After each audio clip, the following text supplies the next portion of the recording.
तो कैसे हैं बच्चों आप लोग। दुआ करते हैं आप लोग बहुत अच्छे होंगे, बिल्कुल स्वस्थ होंगे और अपनी अपनी पढ़ाई में व्यस्त होंगे।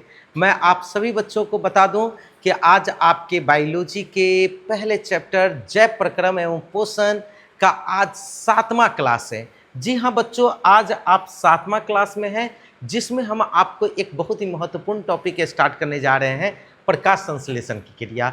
जिस प्रकाश संश्लेषण की क्रिया से आपके बोर्ड के एग्जाम में, नवोदय के एग्जाम में, बीएचयू के एग्जाम में और अलग अलग टाइप के कॉम्पिटिटिव एग्जाम में क्वेश्चन पूछे जाते हैं। यहाँ तक कि यूपी बोर्ड में भी इस टॉपिक से बहुत क्वेश्चन पूछे जाता है और तो और झारखंड बोर्ड के भी एग्जाम में काफ़ी बेहतरीन क्वेश्चन इस चैप्टर से आते हैं। मैं इन सबों एग्जाम को एक बार नज़र देखते हुए अपना जो कंटेंट आपके सामने दे रहा हूँ, इस सभी एग्जाम के लिए महत्वपूर्ण कंटेंट होगा। तो चलिए आज के क्लास में जुड़िए और आज के क्लास का लाभ उठाइए। मैं आज आपका 7वां क्लास ले रहा हूँ बायोलॉजी के पहले चैप्टर जैव प्रक्रम एवं पोषण का। ठीक है, जब चलिए फिर से आते हैं, हम लोग एक साथ जुड़ के आगे की ओर बढ़ते हैं, जानेंगे आज के क्लास में प्रकाश संश्लेषण क्या है। ठीक है, आज के क्लास में बच्चों हम समझेंगे कि प्रकाश संश्लेषण क्या है। तो देखिए यहाँ कुछ पीडीएफ आ रहे हैं, पर कोई इशू नहीं है, मैं आपके सामने तो बच्चों आते हैं हम लोग प्रकाश संश्लेषण पर। फर्स्ट क्वेश्चन बनेगा आपका, इस टॉपिक का ही क्वेश्चन बनेगा, प्रकाश संश्लेषण किसे कहते हैं। तो दोस्तों आइए हम समझते हैं, प्रकाश संश्लेषण एक प्रक्रिया है। प्रकाश संश्लेषण पेड़ पौधे में होने वाली एक क्रिया है।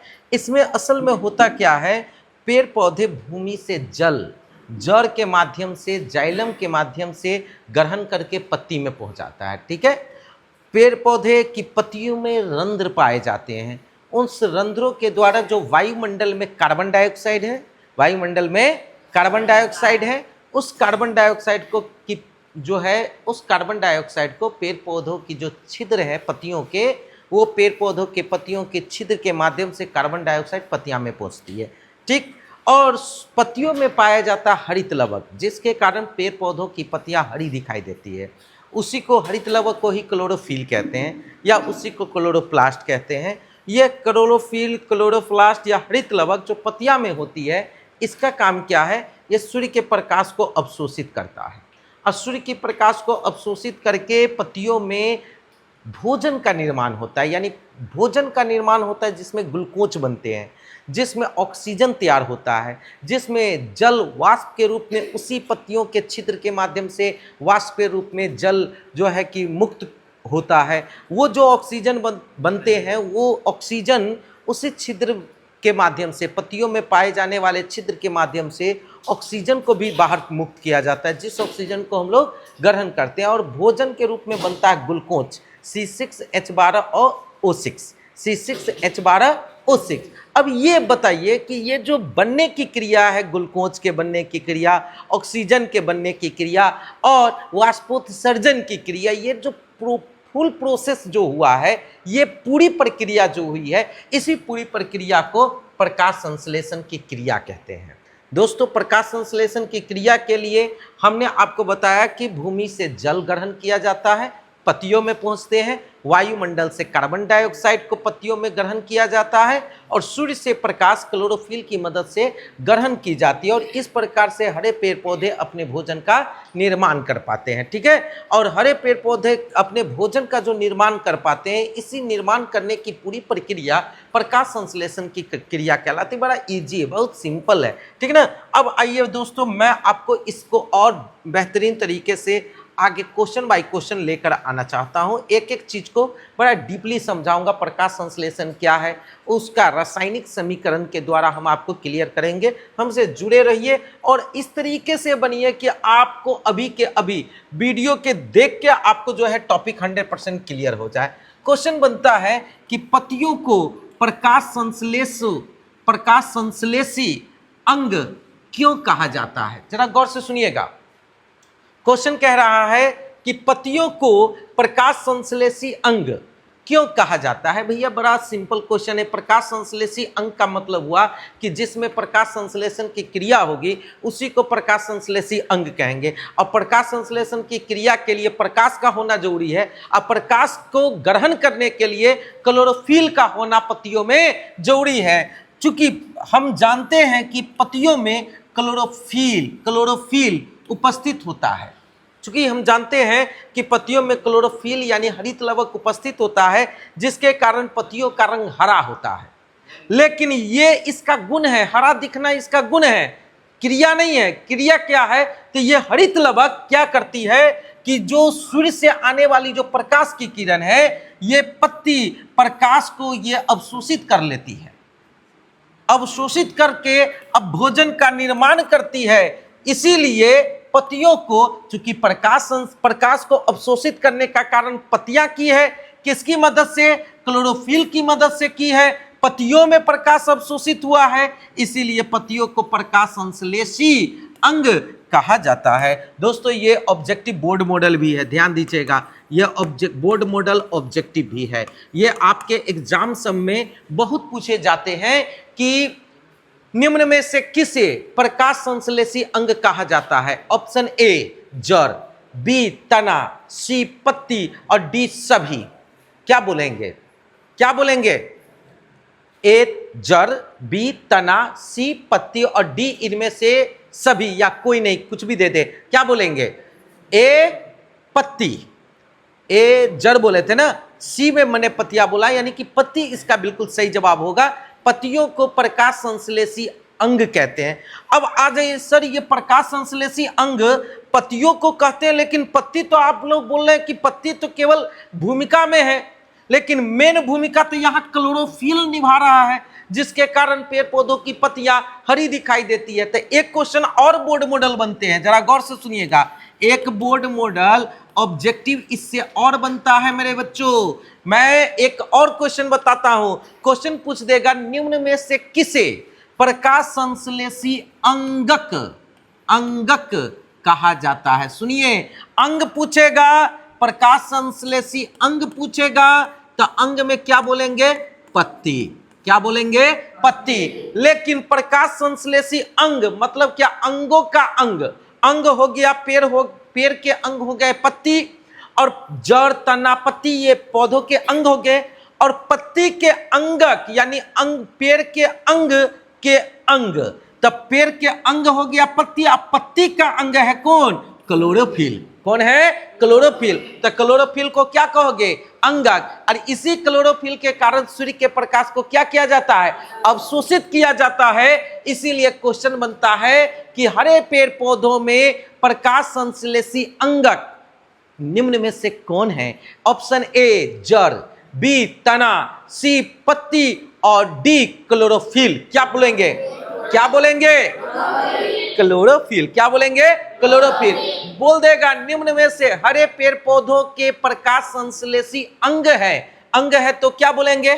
क्या बोलेंगे? अंग पूछ दे तो पत्ती बोलिएगा, ई न कि अंग पूछ दे तो अंग में भंग कर देना। अंग में भंग नहीं करना है, अंग पूछे तो पत्ती। किसे प्रकाश संश्लेषी अंगक कहते? अंगक पूछ दे तो क्या बोलोगे? क्लोरोफिल। मेरे प्यारे बच्चों, क्या समझने में दिक्कत है? 100% क्लियर है ना? अब आइए आगे की ओर बढ़ते हैं हम।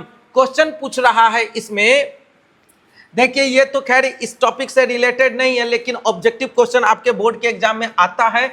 मैं एक झटके में आपको एक ऑब्जेक्टिव तैयार करवा देता हूं। विटामिन ए की कमी से, सुनिए बुआ, विटामिन ए की कमी से एक आंख में एक बीमारी उत्पन्न होती है जिसको रतौंधी कहते हैं। जिसको क्या कहते हैं?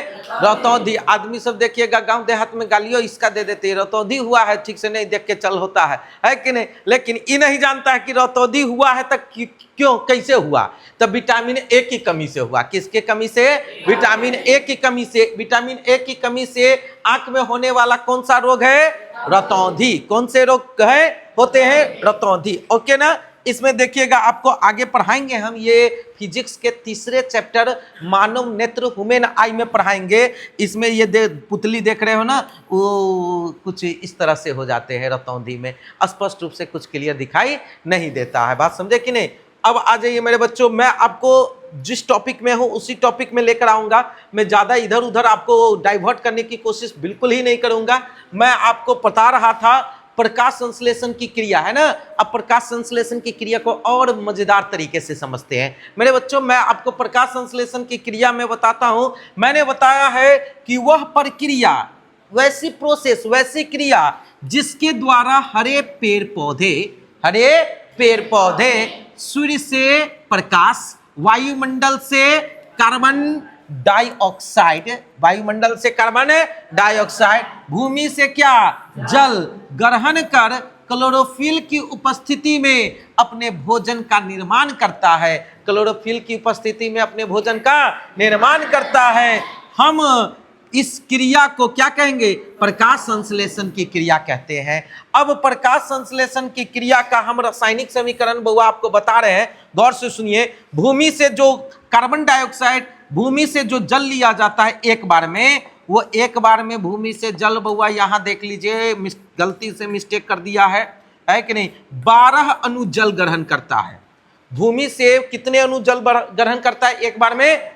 12 अणु जल H2O ग्रहण किया जाता है। और वायुमंडल से जो कार्बन डाइऑक्साइड ग्रहण होते हैं ना, वो 6 अणु कार्बन डाइऑक्साइड, यानी 6 मोलेकुल कार्बन डाइऑक्साइड ग्रहण किया जाता है, जिसको ग्रहण कौन करती है? पेड़ पौधों के पत्ती में किसके द्वारा? छिद्रों के द्वारा। किसके द्वारा? पूछ देता है क्वेश्चन। हरे पेड़ पौधे में गैसों का आदान प्रदान, मतलब क्या? कार्बन डाइऑक्साइड ग्रहण करना और ऑक्सीजन मुक्त करना। गैसों का आदान प्रदान किसके माध्यम से होता है? तो आंसर में लिखोगे क्या? छिद्रों के माध्यम से। किसके माध्यम से? छिद्रों के माध्यम से। याद रहेगा कि भूल जाएंगे? बुआ जी याद रहेगा कि भूल जाएंगे? मैंने बोला कि हरे पेड़ पौधों में गैसों का आदान प्रदान, यानी कि कार्बन डाइऑक्साइड को ग्रहण करना, ऑक्सीजन को मुक्त करना किसके माध्यम से होता है? छिद्रों के माध्यम से। और एक बार में कार्बन डाइऑक्साइड के कितने अणु को ग्रहण किया जाता है? 6 अणु को। जल को ग्रहण किसके माध्यम से होता है? जड़ के माध्यम से ना। किसके माध्यम से? लेकिन जड़ के माध्यम से तो समझ में आया, लेकिन पत्ती तक किसके माध्यम से पहुंचता है? तो पत्ती में पहुंचता है जाइलम के माध्यम से। पत्ती में पहुंचता है किसके माध्यम से? जाइलम के माध्यम से। यानी कि हरे पेड़ पौधे जो जल जड़ से ग्रहण करते हो, जाइलम से ग्रहण करते हैं। एक बार में कितने अणु जल ग्रहण करते हैं? 12 अणु। और एक बार में कार्बन डाइऑक्साइड कितना लेता है? हाँ। अब क्लोरोफिल की उपस्थिति में सनलाइट ग्रहण किया जाता है, यानी कि क्लोरोफिल की उपस्थिति में वो सूर्य से प्रकाश ग्रहण करता है और ग्रहण करके C6H12O6 यानी कि वे खाद्य पदार्थ का निर्माण करते हैं। किसका निर्माण करते हैं? खाद्य पदार्थ का। जिस खाद्य पदार्थ को बउआ कहते हैं क्या? ग्लूकोज। यह C6H12O6 क्या है? ग्लूकोज का अणुसूत्र है। किसका अणुसूत्र है? ग्लूकोज का अणुसूत्र है। यानी हरे पेड़ पौधे अपने भोजन के रूप में जो खाद्य पदार्थ बनाते हैं वो क्या बनाते हैं? ग्लूकोज। ओके ना। अब ग्लूकोज वो खाद्य पदार्थ है जिसका अणुसूत्र क्या होगा? C6H12O6। अब आइए मेरे बच्चों, ऑक्सीजन देखो, कार्बन डाइऑक्साइड वायुमंडल से ग्रहण किया पेड़ पौधे कितने ईमानदार हैं? देख लीजिए कितने ईमानदार है पेड़ पौधे। कार्बन डाइऑक्साइड ग्रहण किया पूरे वायुमंडल से कितना अणु? 6 अणु। तो ये प्रक्रिया करके, प्रकाश संश्लेषण की प्रक्रिया करके जो ऑक्सीजन मुक्त करता है वो भी एक बार में 6 अणु ऑक्सीजन ही मुक्त करता है। न जितना लेता है उतना ही देता है। कार्बन डाइऑक्साइड ग्रहण करता है जितना, 6 अणु कार्बन डाइऑक्साइड ग्रहण किया तो 6 अणु ऑक्सीजन बाहर मुक्त कर देता है। और इस प्रकार से हरे पेड़ पौधे अपने भोजन का निर्माण करते। तो सर ये बताइए कि 12 अणु जल तो बन समझ में आया, कार्बन का यहाँ जो है कार्बन 6 अणु, यहाँ कार्बन C6 बन गया। ओके, लेकिन यहाँ H12O6 जो बना वो H12O6 कैसे? तो 12 अणु जल में से, यानी कि 12 अणु जल है ना, 12 H2O है ना, तो 12 H2O को 6H2O लिख दें। अब प्लस 6H2O लिख दे तो क्या कोई दिक्कत हो जाएगा? बोलिए दिक्कत हो जाएगा क्या?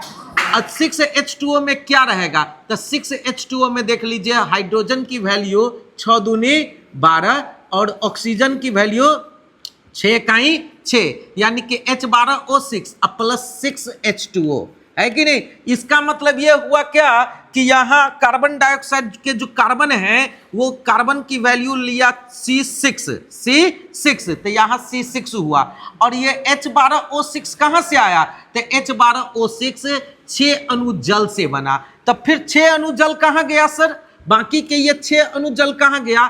तो ये जैसे पेड़ पौधों की पत्ती में जल है, 12 अणु जल है, और जैसे सूर्य की प्रकाश की किरण जाएगी तो वो वहां हीट होगा ना, वो जल गर्म होगी ना, और जैसे गर्म होगी तो वाष्प बन के उड़ेगी, तो 6 अणु जल वाष्प बन के उड़ जाती, यानी कि 12 अणु जल में से 6 अणु जल के भोजन निर्माण में मदद करती है और 6 अणु जल वाष्प बन के उड़ती है। देखिएगा जहां ज्यादा पेड़ पौधे हैं, जहां ज्यादा घना जंगल है, वहां बरसात लगभग बराबर होती है। अपने लोग के क्षेत्र में खास तौर पे देख लीजिए बिहार में, जहां बाढ़ हर साल तबाही मचाती थी, इस साल देख लीजिए आप 2025 की बात मैं आपसे कर रहा हूं, ये क्या मौसम हुआ है, बरसात का तो नाम निशान नहीं होता था। बादल लगता था बिहार में और बरसता था नेपाल में, है कि नहीं। हम लोग इस उम्मीद से थे कि भाई नहीं वर्षा हो रहा है, कल सब जो है सुखा रहा है, तो कम से कम बाढ़े आ जाए, कॉल में पानी आ जाए। लेकिन जहां बार बार नेपाल धमकी देता था कि हाँ कोसी जो है कोसिये छोड़ देंगे, कोसी का जो है ना फटके उठा देंगे, हम भाई उठा काहे दोगे, तोड़िए दो, इससे अच्छा रहेगा, है कि नहीं। हम देखते हैं कि भैया एक बार कम से कम बाढ़ आ जाए ना, एहन मिट्टी जो है सुखाइल था, इस प्रकार से सुखाइल था ना कि बाढ़ो आ जाता तो मिट्टी पूरा जो है कि पानी सूख लेता है, इस लेवल का था। लेकिन चलिए धीरे धीरे मौसम का पैटर्न बदलता है, इसीलिए हम इस वीडियो के माध्यम से आप सभी बच्चों से इतना अपील जरूर करेंगे कि जो भी मेरे वीडियो को सुन रहे हैं ना, कम से कम अच्छे मौके पर अच्छा जो ओकेजन मिले, अच्छा मौका मिले, तो कम से कम एक आध पौधा जरूर लगाया कीजिए। पौधे लगेंगे तभी जो है समय समय पर वर्षा होगी, तापमान संतुलन में रहेगा, नहीं तो इंतजार में देखते हैं किसान भाइयों लोग का क्या हाल हुआ है। भाई धान के लिए पानी पटाना कितना मुश्किल काम हो गया है, बहुत मतलब थोड़ा सा संवेदनशील बातें हो गई है। इसीलिए मैं आप सभी से मेरा खास अपील है इस वीडियो के माध्यम से कि निश्चित रूप से पौधा लगावे, और जहां पौधा लगेगा वहां जैसे प्रकाश संश्लेषण की क्रिया तो होगी ही होगी, अब प्रकाश संश्लेषण की क्रिया होगी तो 50% जल वाष्प बन के वायुमंडल में उड़ेंगे और वही बादल के रूप में, वर्षा जल के रूप में नीचे गिरेंगे। यही प्रक्रिया बउआ, ये प्रक्रिया वाष्पोत्सर्जन कहलाती है। ये प्रक्रिया क्या कहलाती है? वाष्पोत्सर्जन कहलाती है। मेरे बच्चों क्या कोई दिक्कत? अब मैं आपको बता रहा हूं, फिर से एक बार बताते हैं। मैं आपको बताया क्या कि प्रकाश संश्लेषण की क्रिया। दोस्तों एक बार फिर से मैं इसको चर्चा में लाता हूं। मैंने बोला प्रकाश संश्लेषण की क्रिया क्या है, तो हमने आपको बताया कि हरे पेड़ पौधे भूमि से जल, वायुमंडल से कार्बन डाइऑक्साइड और सूर्य से प्रकाश क्लोरोफिल की उपस्थिति में ग्रहण करके अपने भोजन का निर्माण करता है। इसी क्रिया को प्रकाश संश्लेषण की प्रक्रिया कहते हैं। अब आइए, इसके लिए हमने आपको रासायनिक समीकरण दिया। वायुमंडल से कार्बन डाइऑक्साइड में 6 अणु कार्बन डाइऑक्साइड ग्रहण करते हैं, जल में 12 अणु जल को ग्रहण करता है, क्लोरोफिल की उपस्थिति में सूर्य का प्रकाश ग्रहण करके वो भोजन के रूप में C6H12O6 यानी खाद्य पदार्थ ग्लूकोज का निर्माण करता है।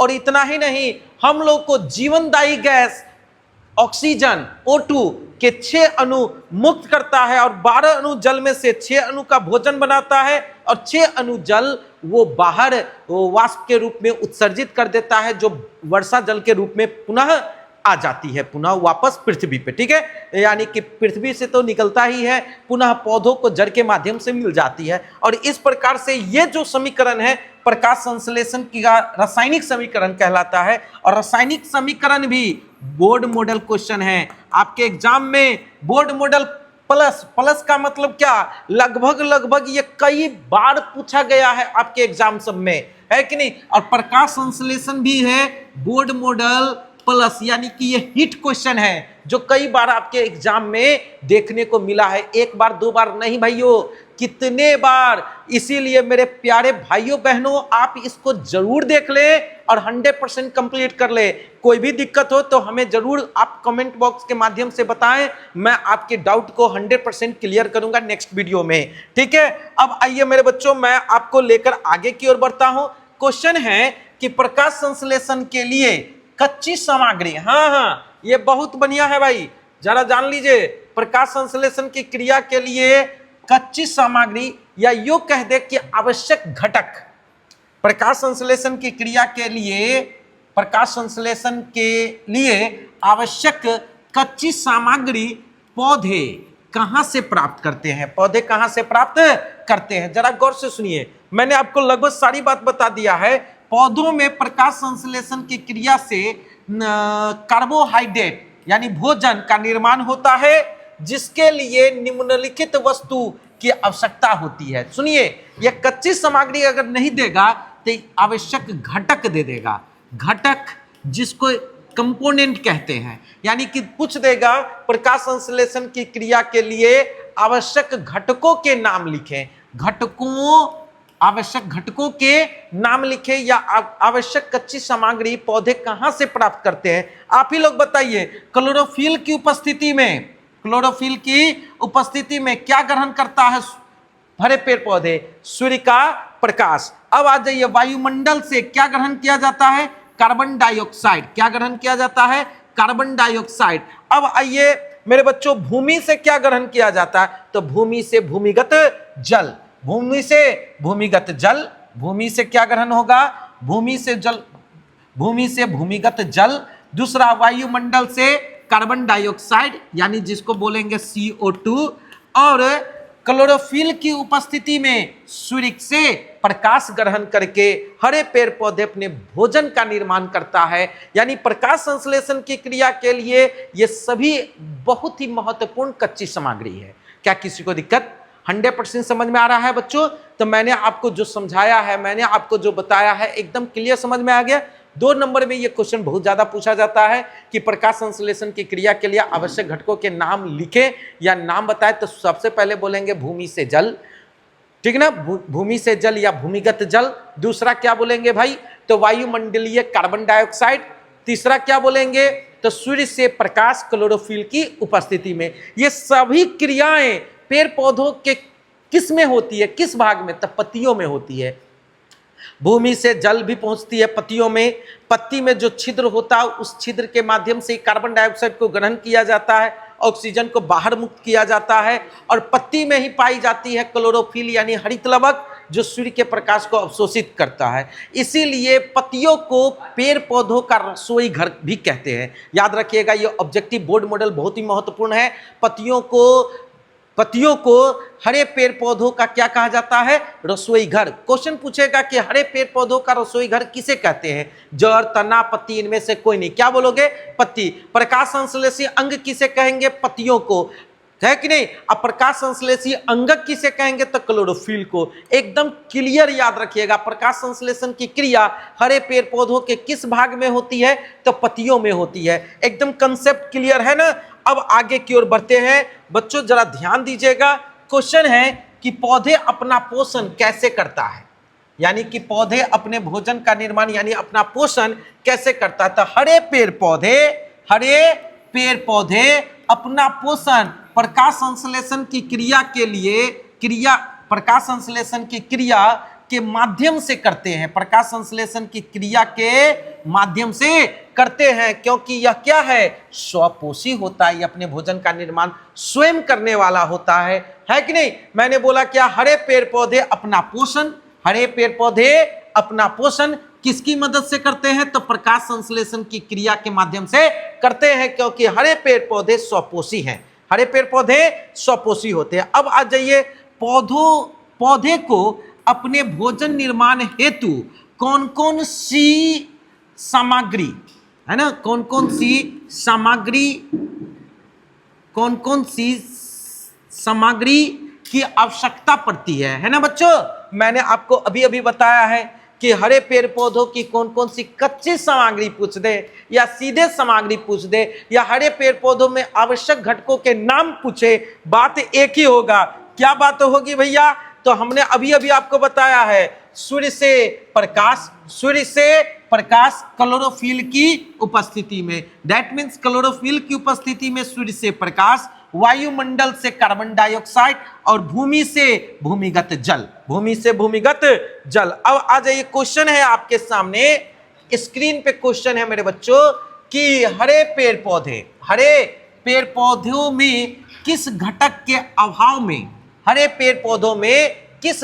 के अभाव में प्रकाश संश्लेषण संभव नहीं है? याद रखिए, आ गया इसमें एक और टर्निंग वाला क्वेश्चन, किसके अभाव में हरे पेड़ पौधों में किस कंपोनेंट के अभाव में प्रकाश संश्लेषण संभव नहीं हो पाएगा? तो हरे पेड़ पौधों में हरित लवक यानी क्लोरोप्लास्ट के अभाव में, भाई जो सूर्य के प्रकाश को अवशोषित करेगा वही ना प्रकाश संश्लेषण की क्रिया करवाएगा। अगर सूर्य के प्रकाश को अवशोषित करने वाला जो हथियार है, जिसको क्लोरोप्लास्ट कहते हैं, जिसको हरित लवक कहते हैं, अगर उसी का अभाव हो जाए तो प्रकाश संश्लेषण तब संभव हो पाएगा? बिल्कुल नहीं हो पाएगा। भाई जो मेन है हरित लवक क्लोरोप्लास्ट ही सूर्य के प्रकाश को अवशोषित करता है और प्रकाश संश्लेषण की क्रिया करवाता है। अगर हरित लवक या क्लोरोप्लास्ट का अभाव हो जाए तो प्रकाश संश्लेषण की क्रिया संभव नहीं हो पाएगी। क्लियर है बच्चों? एकदम 100% समझ में आ रहा है? अब क्वेश्चन है, हरित लवक के किस भाग में प्रकाश संश्लेषण संभव नहीं है? एक और टर्निंग क्वेश्चन, और जरा डीप में जाएंगे भैया। हरित लवक में ग्रेना में थैलेकाइड संरचना पाया जाता है। हरित लवक में ग्रेना में थैलेकाइड संरचना पाया जाता है, जो प्रकाश संश्लेषित वर्णक थैलेकाइड में उपस्थित होते हैं। सूर्य के प्रकाश की उपस्थिति में प्रकाश संश्लेषित क्रियाएं चलती रहती है। सूर्य के प्रकाश की उपस्थिति में इसमें प्रकाश संश्लेषण की क्रियाएं चलती रहती। मैंने आपको बोला है क्या? मैंने आपको बोला है हरित लवक में ग्रेना में क्या होता है? थैलेकाइड संरचना पाया जाता है। हरित लवक में ही एक पार्ट है ग्रेना, जिसमें थैलेकाइड संरचना पाया जाता है। लेकिन इस संरचना में बुआ ये प्रकाश संश्लेषण की क्रिया इसी संरचना में चल पाती है। मतलब कहने का मतलब क्वेश्चन की बदलाव थोड़ी इसमें मिसप्रिंटिंग है कि हरित लवक के किस भाग में प्रकाश संश्लेषण की क्रिया संभव है, ये होना चाहिए इसमें। हरित लवक के किस भाग में प्रकाश संश्लेषण की क्रिया संभव है? अगर ग्रेना नहीं रहेगा ना तब संभव नहीं हो पाएगा।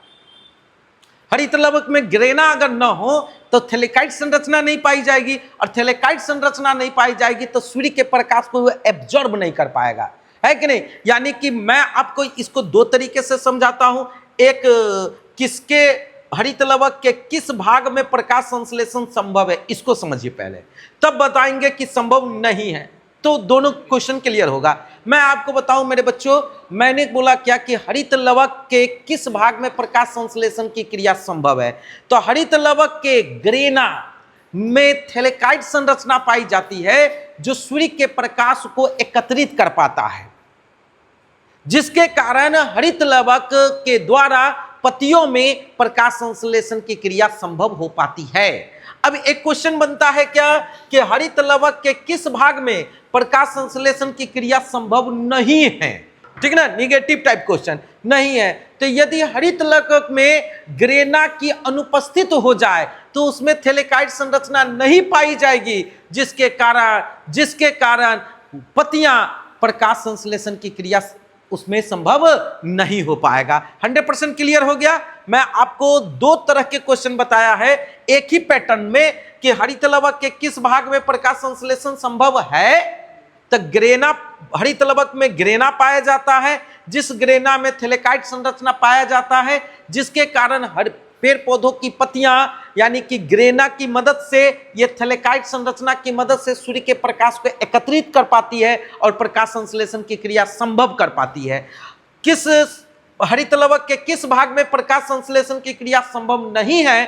तो क्या बोलेंगे? हरित लवक में यदि ग्रेना की अनुपस्थिति हो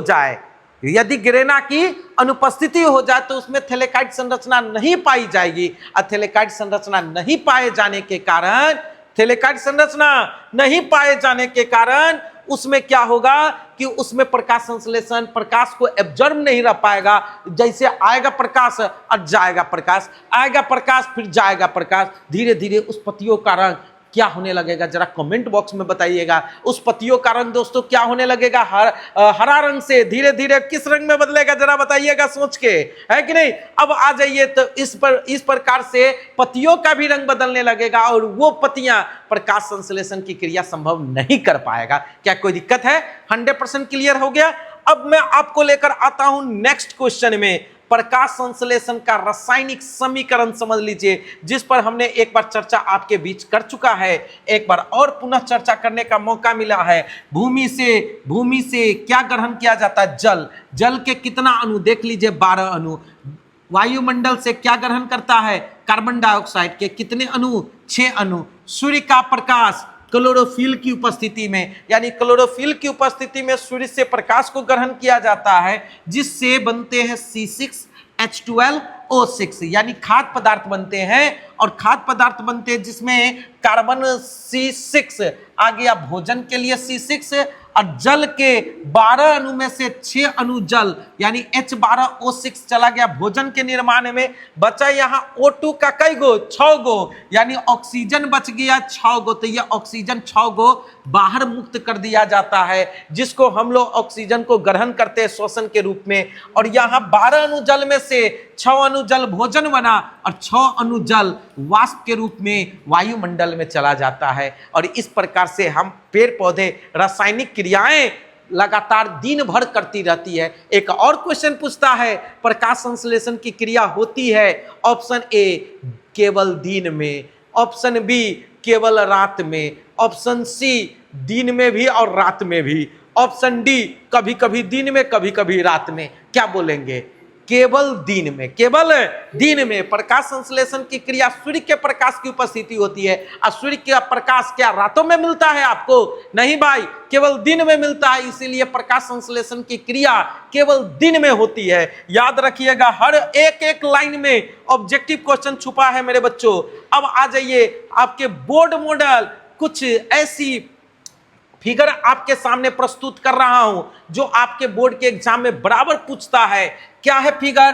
तो प्रकाश संश्लेषण के लिए कार्बन डाइऑक्साइड की आवश्यकता को दर्शाने वाला प्रयोग का स्वच्छ नामांकन चित्र बनाएं। स्वच्छ नामांकन चित्र बनाएं, यानी प्रकाश संश्लेषण के लिए जो कार्बन डाइऑक्साइड की आवश्यकता है, कार्बन डाइऑक्साइड की महत्व जो है, उसको इस चित्र के माध्यम से आपको दर्शाना है। इसके लिए एक गमला ले लिए, देख लीजिए, उस गमले में एक पौधा लगा दिए, पौधा लगा हुआ देख लीजिए। देखिए, दिन में लिए हैं, सूर्य का प्रकाश भी जो है कि एकदम लगे हुए हैं, सूर्य भगवान भी जो है कि इस गमले के पौधे को अपना जो है प्रकाश देने के लिए। इसके अलावा एक जो है चौड़े मुंह वाला बोतल ले लिए और इसमें जो है कि KOH है ना, पोटेशियम अल्कोहल जो है कि इसके अंदर डाल दिए। और इसके अंदर जिस पत्ती में जो डालते हैं, उस पत्ती में इस रसायन के कारण, इस यौगिक के कारण क्या होता है कि इस पत्तियों में कार्बन डाइऑक्साइड नहीं पहुंच पाता है, जिसके कारण आधी पत्ती जहां तक ये खुली रहती है, ये खुला हुआ पत्ता स्टार्च में रहता है, और जो पत्ती ये अल्कोहल के अंदर आ जाते हैं वो स्टार्च रहित हो जाता है, यानी हरियाली इसका गायब हो जाता है। इसीलिए प्रकाश संश्लेषण की क्रिया के लिए कार्बन डाइऑक्साइड अत्यंत महत्वपूर्ण है। ये फिगर के माध्यम से हम आपको दर्शाए हैं। कभी आपको ये फिगर आपके एग्जाम में पूछ सकता है, आप चाहें तो इसका स्क्रीनशॉट रख सकते हैं मेरे बच्चों, ठीक है। अब आइए अगला क्वेश्चन हम चलते हैं। नेक्स्ट क्वेश्चन आपको लेके, ये प्रकाश संश्लेषण की आवश्यकता बताने के बाद मैं आपको लेकर आता हूं प्रकाश संश्लेषण के लिए प्रक्रिया के लिए, प्रकाश संश्लेषण की प्रक्रिया के लिए, प्रकाश संश्लेषण की प्रक्रिया के लिए क्लोरोफिल की आवश्यकता को। इससे पहले कार्बन डाइऑक्साइड की आवश्यकता बताएं, अब बताते हैं क्लोरोफिल की आवश्यकता को दर्शाने वाला प्रयोग का स्वच्छ नामांकन चित्र बनाएं। यह भी क्वेश्चन आपके बोर्ड के एग्जाम के लिए बहुत ही महत्वपूर्ण है। यह आपके एग्जाम में बहुत बार जो है कि पूछा गया है। ये सारे प्रयोग है कि नहीं, कार्बन डाइऑक्साइड की आवश्यकता, क्लोरोफिल की आवश्यकता। इसमें देख लीजिए, एक जो है अल्कोहल में डाला हुआ एक पत्ती को डाल दिए, है ना। एक टब ले लिए, वाटर, एक टब लिए जिसमें वाटर भर दिया गया, ये जल के रूप में भरा गया है। उसी के अंदर एक और टब लिए जिस टब के अंदर अल्कोहल डाल दिए, अल्कोहल में एक पत्ती को डाल दिया गया, अल्कोहल के अंदर एक पत्ती को डाल के इसको उबालते हैं। उबालने के बाद इसको क्या करते हैं बुआ, आयोडीन का घोल में, आयोडीन के घोल में उबालने के बाद इसी पत्तियों को आयोडीन के घोल में जब डालते हैं तो देखते हैं क्या कि पत्ती का रंग, हरा भाग जो था वो गाढ़ा नीले रंग में परिवर्तित हो गया। यानी कि अल्कोहल में डालने के बाद उसका रंग बदल गया और ये इसके अंदर में अब ये पत्तियां हरा रंग से गाढ़ा नीले रंग का हो गई। अब ये नीला रंग वाला जो पत्ती है ये प्रकाश संश्लेषण की क्रिया नहीं कर पाएगा। इस प्रकार से प्रकाश संश्लेषण की प्रक्रिया के लिए क्लोरोफिल कितना महत्वपूर्ण है इसको दर्शाया गया है इस फिगर के माध्यम से।